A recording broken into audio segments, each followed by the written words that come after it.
Hey everyone, my name is Brandon. Thank you guys for viewing this today. This is my presentation on job interviewing. Uh, Kind of a topic where you immediately think nervousness, right? Opportunity, right? On the more positive side of it. But I'm here to give you tips and tricks on what I see is useful for getting through a job interview. First off, I want to ask a question. Has anyone ever walked out of an interview and just knew that it went bad? Like, most of us have probably been there. It's just that feeling that as soon as you walk out, you just know that you have no chance at it. And that could be up to reasons. Maybe it was your answering, maybe it was your nervousness, maybe the job just not being a fit for you, right? There's all these different variations that it could be, but it's still a fear that everyone has, right? uh, Whenever I'm asked about my bad job interviews, because I've had a couple, to be honest with you, I think back to my first one. Is my very first job interview, and it was for Chuck E. Cheese, and they scheduled us about 10-minute periods, and so you saw one come in after the other, and there was a few people in front of me that I saw, and immediately they would come out smiling, right, having a good time. Let's just say when I went in there, it didn't go that well. I wish it did.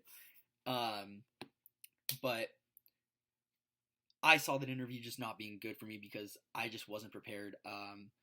The questions that they asked me were basically questions that I thought I had the good answer for, but it just wasn't, and I just wish I was prepared. On top of that, I wish that I went home and did some research, like I did today before my next couple interviews. Let's just say they didn't go great either. But I'm here today to help you guys get through job interviewing. Um, so here are my tips. Here are my tricks. Thank you guys. All right, so we're going to start off with tip number one here. We're going to start by researching the company that you're applying to. With some simple research done, you can try and gauge what kind of topics are going to be brought up during your interview. It's always nice to be a little prepared. Also, most people stress because they don't know what they're going to wear to their interview. With a little bit of research, you can try and get a feel of the company's vibe and go from there, just so you don't feel like you're overdressed or underdressed. It's a nice little thing to look forward to and make sure that you keep it nice. All right, so tip number two that we have here is practice. It could turn out to be really helpful if you could practice on what you want to get across during the interview, whether that be your personality or your work ethic. You can practice alone, maybe into a mirror, maybe just reading off a paper, but it could also be really helpful if you could find someone else and maybe do like a mock interview with you. All right, so we have tip number three here. Come prepared with examples of your previous work from your previous jobs or previous projects. You want to impress your interviewer as much as you can. And if that means that you have to show what you've done, so be it. Make sure to make it clear on your thinking and thought process of whatever it is that you're showing. Get passionate about your work. Employers want to see passion within their employees. All right, so tip number four here, one of the most important ones on this list, is you want to make a great first impression. First impressions can mean everything, it can mean make or break. Make sure to come in with confidence and alertness. You want to give off that impression to the employer. Make it known that you're the right person for this job and this job only. All right, guys, so here we have tip number five, talking about your previous employers. I didn't know this one was as big as it is until doing my research, but we're going to try to stay away from negatively talking about your previous employers. This shows a lot to the interviewer. This shows that you are not against talking about another company in that fashion that can possibly be them in the future.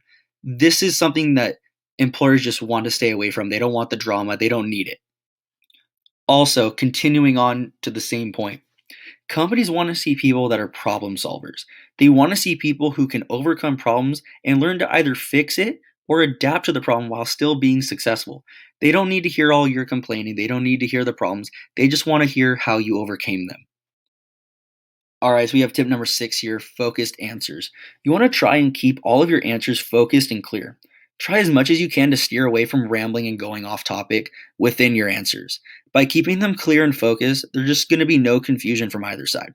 This can also be tied into practicing on what you should expect.